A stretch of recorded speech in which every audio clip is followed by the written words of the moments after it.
നിങ്ങൾ പേഴ്സണുമായിട്ട് നിങ്ങൾക്കൊരാളെ ഇഷ്ടമാണ്, അവരുമായിട്ട് ടോട്ടലി നോ കോണ്ടാക്ട് സിറ്റുവേഷൻ ആണെങ്കിൽ ഇപ്പോൾ അവർ നിങ്ങളെപ്പറ്റി എന്താണ് ചിന്തിക്കുന്നതെന്ന് നമുക്ക് നോക്കാം. Thoughts of your person in totally no contact situation. King of pentacles, okay. 6 of pentacles, 10 of pentacles, page of pentacles, 7 of pentacles, 9 of wands, 3 of cups, death. Bottom of the deck വന്ന് 8 of wands റിവേഴ്സിലാണ് കേട്ടോ. Reverse cards ഞാൻ സാധാരണ എടുക്കാറില്ല, പക്ഷേ ഇത് റിവേഴ്സിൽ വന്ന സ്ഥിതിക്ക് അത് ലോജിക്കലി കണക്റ്റ് ആവുന്നതുകൊണ്ട് ഞാൻ അങ്ങനെ എടുത്തതാണ്.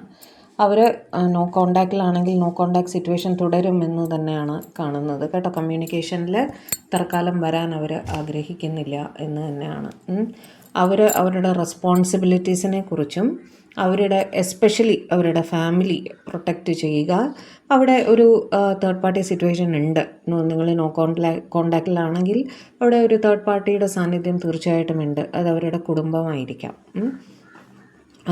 കുടുംബം എന്ന് പറയുമ്പോൾ നിങ്ങൾക്കറിയാം, പാരൻസിൻ്റെ റെസ്പോൺസിബിലിറ്റി ആവാം, സ്പൗസ്, കുട്ടികൾ, അങ്ങനെ എന്തൊക്കെയോ ഒരു റെസ്പോൺസിബിലിറ്റി അവർക്കുണ്ട്. അവരുടെ ലൈഫിൽ അവർക്ക് ചെയ്യേണ്ടതായിട്ടുള്ള കടമകൾ ഒരുപാടുണ്ട്. ഫൈനാൻഷ്യൽ റെസ്പോൺസിബിലിറ്റീസ് ഉണ്ട്. ചിലപ്പോൾ കടങ്ങളൊക്കെ ഉണ്ടായിരിക്കും ഫാമിലിയിൽ. അതൊക്കെ ഒന്ന് മാറ്റി തീർത്ത് ഫാമിലിയെ ഒന്ന് സെറ്റിലാക്കണം, അങ്ങനെയൊക്കെ ചിന്തിക്കുന്നതായിരിക്കും. അവർ കൂടുതൽ അവരുടെ ജോലിയിൽ ശ്രദ്ധിക്കുന്നതായിട്ടാണ് കാണുന്നത്. അവിടെ ഒരു പുതിയ തുടക്കം, ജോലിയിൽ ഒരു ഉന്നമനം, ജോലിയിൽ ശ്രദ്ധിക്കുക, അങ്ങനെയൊക്കെ. എന്നാൽ നിങ്ങളുമായിട്ടൊരു സൗഹൃദം സൂക്ഷിക്കണം എന്നും അവർ ആലോചിക്കുന്നുണ്ട് കേട്ടോ. അവർക്ക് നിങ്ങളോട് ദേഷ്യമൊന്നുമില്ല. അവരെന്നും നല്ലതായി തന്നെയാണ്, നല്ല ഓർമ്മകൾ തന്നെയാണ് നിങ്ങളെക്കുറിച്ച്. നിങ്ങളോടുള്ള ദേഷ്യം കൊണ്ടൊന്നുമല്ല അവർ കോണ്ടാക്ട് ചെയ്യാതിരിക്കുന്ന. അവർ സ്റ്റക്കാണ്, അവരുടെ റെസ്പോൺസിബിലിറ്റി സിറ്റുവേഷനിൽ അവർ സ്റ്റക്കാണ് എന്ന് തന്നെയാണ് അവിടെ കാണിക്കുന്നത്. പക്ഷേ നിങ്ങളുടെ സോഷ്യൽ മീഡിയ റിലേറ്റഡ് ആക്ടിവിറ്റീസ് എല്ലാം തന്നെ ഇവർ ശ്രദ്ധിക്കുന്നുണ്ടായിരിക്കും. അപ്ഡേറ്റ്സ് നോക്കുന്നുണ്ടാവും, നിങ്ങളുടെ DP നോക്കുന്നുണ്ടാവും, അല്ലെങ്കിൽ Facebook, Instagram, whatever social media നിങ്ങൾ ഉള്ള അവിടെയൊക്കെ നിങ്ങളെ ഇവർ കാര്യമായി തന്നെ ഫോളോ ചെയ്യുന്നുണ്ട് എന്ന് തന്നെയാണ് എനിക്ക് തോന്നുന്നത്. ഓക്കെ.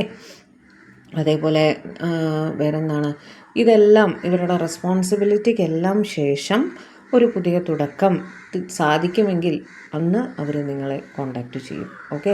അതുവരെയും അവർ ഇപ്പോൾ കോണ്ടാക്റ്റിൽ വരാൻ ആഗ്രഹിക്കുന്നില്ല എന്ന് തന്നെയാണ് അവിടെ കാണുന്നത് കേട്ടോ. എനിക്ക് യൂഷ്വലി റിവേഴ്സ് കാർഡ്സ് വരാറില്ല, പക്ഷേ ഇന്ന് ഒരു റിവേഴ്സ് കാർഡ് കിട്ടി. പക്ഷെ അത് കോണ്ടെക്സ്റ്റിൽ വരുന്നത് കൊണ്ടാണ് ഞാനത് എടുത്തത്. ഓക്കെ. അപ്പോൾ ഇതായിരുന്നു നിങ്ങളുടെ പേഴ്സൻ്റെ ചിന്തകൾ.